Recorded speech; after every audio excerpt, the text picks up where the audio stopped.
Have you ever stopped to think about the power that lies not in the words you speak, but in the ones you choose not to? We live in a noisy world, a world that encourages us to have an opinion on everything, to respond immediately, to fill every second of silence with some kind of sound. We are conditioned to believe that speaking is synonymous with power, that having the last word is winning a battle. But what if I told you that true strength, the most profound demonstration of maturity and emotional intelligence, is often found in the exact opposite? In the art of knowing when to be silent. Think about it with me. How many times have you regretted something you said in the heat of the moment? A harsh word in an argument, an unnecessary opinion that hurt someone, a piece of gossip you unintentionally became a part of. Those words, once released into the wind, cannot be taken back. They leave marks, create scars, sometimes irreparable ones. Now, think about how many times you've regretted staying silent. Probably far fewer. Silence, when used wisely, is a shield. It is a space we create for reflection, for calm, for the preservation of our own peace. Stoicism, that ancient philosophy that guides us so well, teaches us to focus on what we can control. And what is more within our control than our own words? Epictetus said that we have 2 ears and 1 mouth so that we can listen twice as much as we speak. This isn't just an anatomical observation, it's a profound manual for wisdom. Maturity isn't about always having a clever response on the tip of your tongue, but about having the serenity to assess whether a response is truly necessary at all.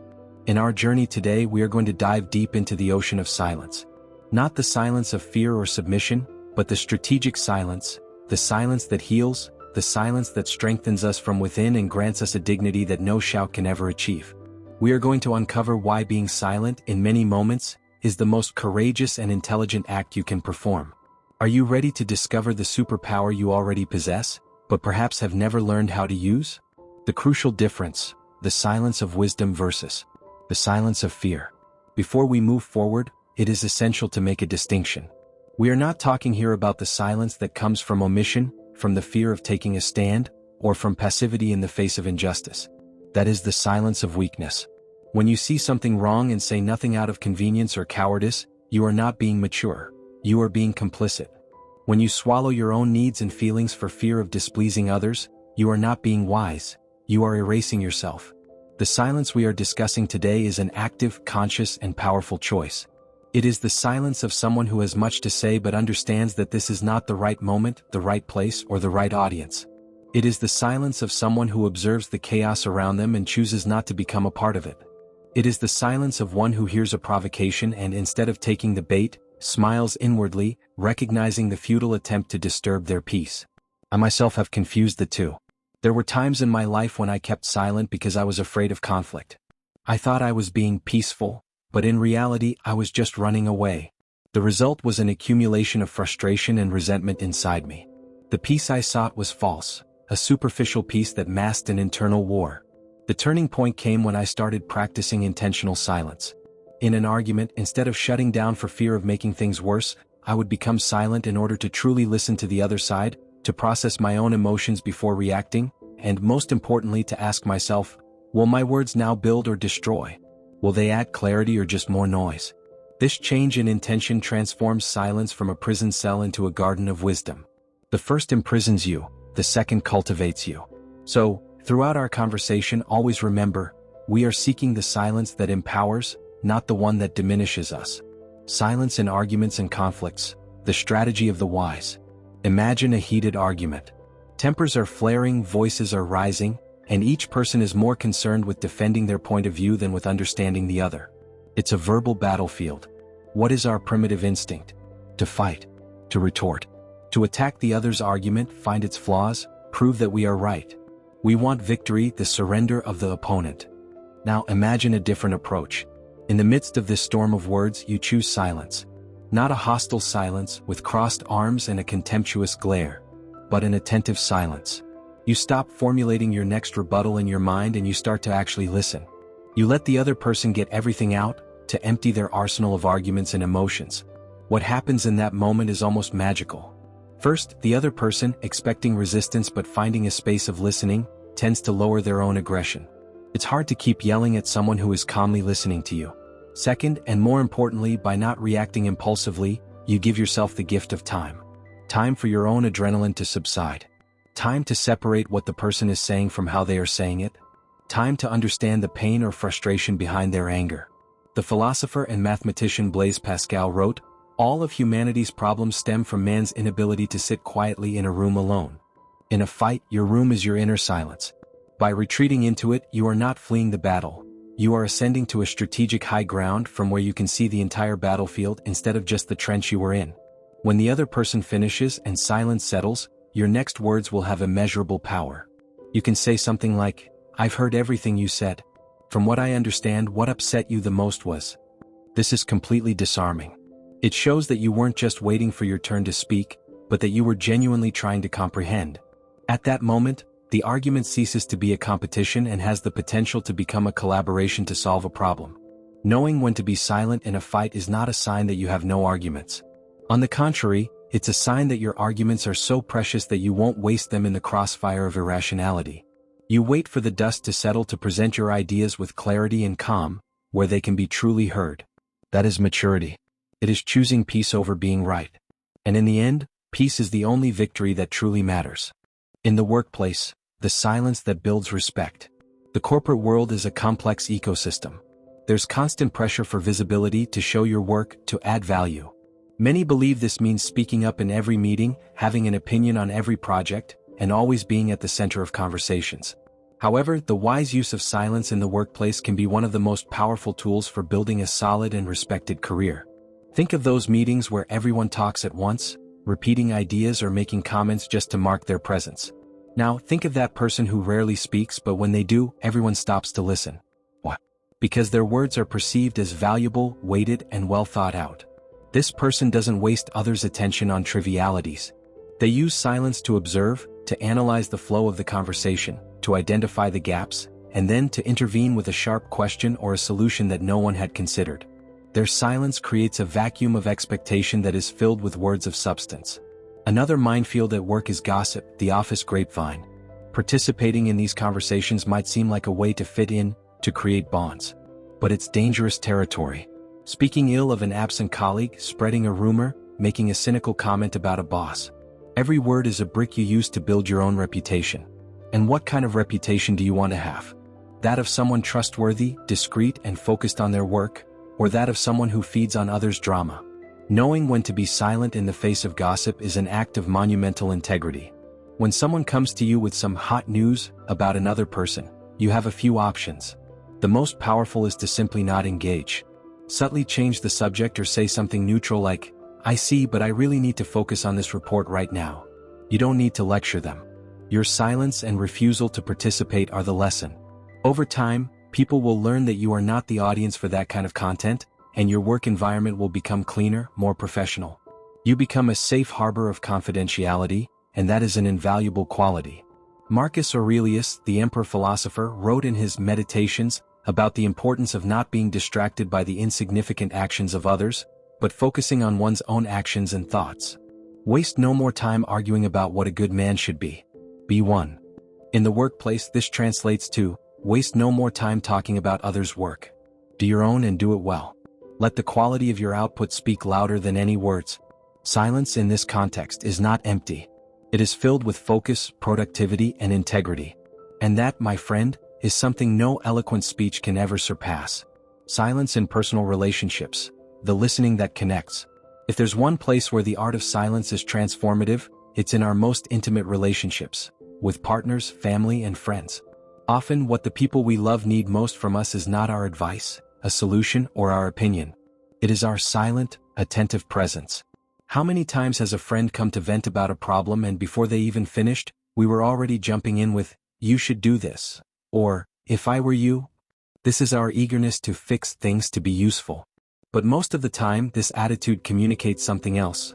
"I don't trust your ability to solve your own problem, so let me give you the solution." Furthermore, it interrupts the person's process of catharsis, the simple act of getting their feelings out. Active listening is a profound form of silence. It is silencing our own mind, our own stories and solutions, to create a sacred space for the other person to express themselves. It's listening not to reply but to understand. It's paying attention to body language, to tone of voice, to the pauses. It's hearing what is not being said. When you offer this kind of listening to someone, you are offering a rare and precious gift, the validation of their feelings. You are saying without words, what you feel is important. I'm here with you. You are not alone. There is also the comfortable silence, the kind that only exists between people who share a deep intimacy. It's being able to be in the same room with someone, each doing your own thing without the need to fill the air with small talk. This silence is not awkward. It is a testament to the strength of the connection. It means that each other's presence is enough. There's no need to perform, to entertain, or to justify. Just to be. Cultivating this kind of silence in a relationship is a sign of immense maturity and security. On the other hand, silence can also be used as a weapon, famously known as the silent treatment. This is the opposite of wise silence. It is a punitive, passive-aggressive silence that seeks to control and hurt the other person. It's the refusal to communicate, to resolve. The silence that heals is an invitation to dialogue. The silence that hurts is the building of a wall. It is vital to know the difference. Mature silence says, I need a moment to process before we talk. Immature silence screams, I am going to ignore you until you submit to my will. Therefore, in your relationships, practice the silence that welcomes. When someone you love is hurting, try offering your ears and your shoulder first before you offer your mouth. You will be amazed at how much deeper and more truthful your connections will become. Facing provocation and ignorance, the dignity of disengagement. We live in the age of the instant opinion and, unfortunately, of gratuitous provocation, especially in the digital environment. Social media has become an arena where people, protected by anonymity or distance, feel entitled to attack, offend, and spread ignorance. The immediate instinct when we are the target of an unjust criticism or a provocation is to fight back, to defend ourselves, to expose the other's stupidity. It's a shiny, tempting bait. Maturity lies in not taking that bait. Seneca, another great Stoic master, reminds us that the best revenge is to be unlike the person who committed the injury. If someone attacks you with baseness and irrationality, and you respond on the same level, what distinguishes you from them? You have merely descended into their mud pit, where they likely have more experience than you. By choosing silence, you refuse to play their game. You maintain your dignity, your peace, and your energy. Not responding to a provocation is not a sign of weakness or that you agree with what was said. It is a declaration of power. It is saying, your opinion does not have the power to define who I am. Your attempt to unnerve me has failed. My inner peace is more valuable than the need to prove you wrong. It is a profound understanding that some battles are simply not worth fighting. The prize, the momentary satisfaction of winning an online argument, is infinitely smaller than the cost, your energy, your time, and your tranquility. Remember the maxim, never argue with an idiot. They will drag you down to their level and beat you with experience. This is brilliantly true. When you engage with ignorance, you legitimize its platform. You give it attention, which is what it craves most. Silence, in this case, is the act of cutting off the fire's oxygen. Without your reaction, the provocation dies in a vacuum. This requires immense emotional control.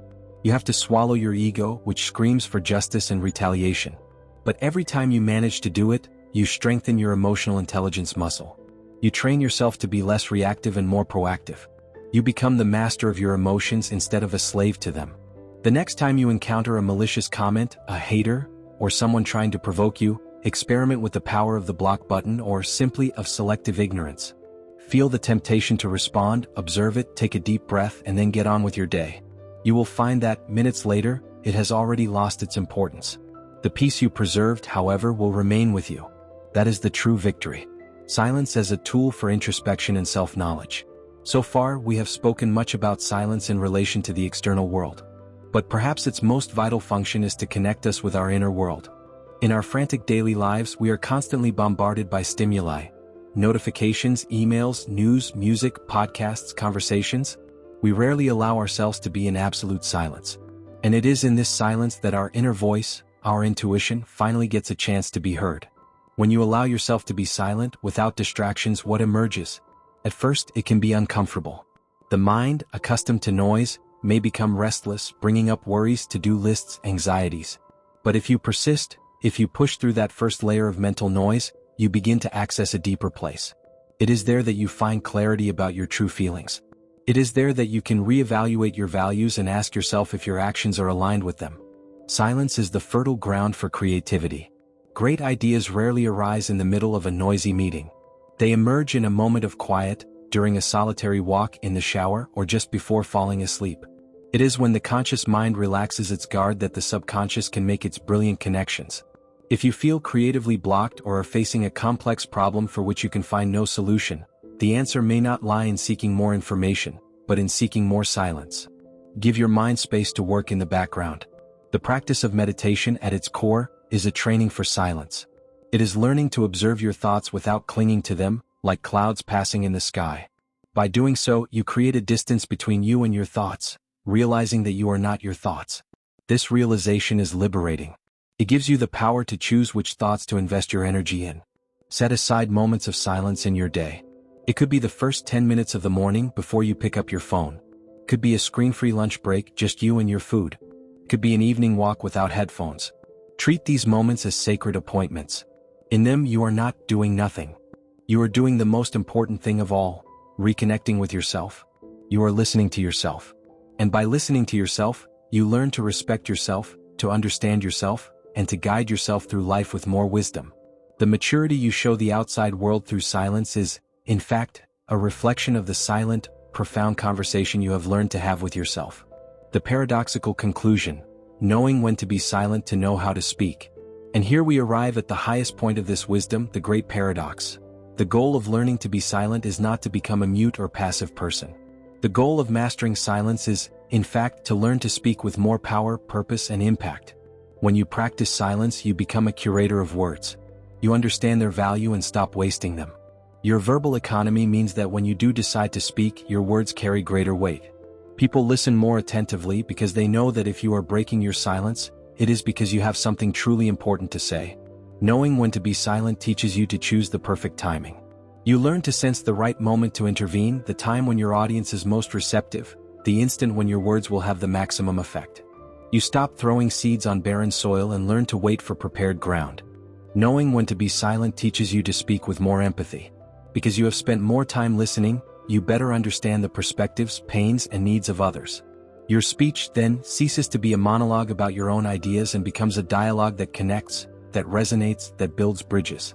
Therefore, the journey does not end in silence. Silence is the training room. It is the forge where we sharpen the sword of our communication. True mastery lies in the balance, in the dance between sound and silence. It is knowing when to be silent to protect your peace, and when to speak to defend your values. It is knowing when to be silent to listen and when to speak to guide. It is knowing when silence is the strongest answer, and when a single word spoken at the right time can change everything. Maturity is not just in knowing when to be silent.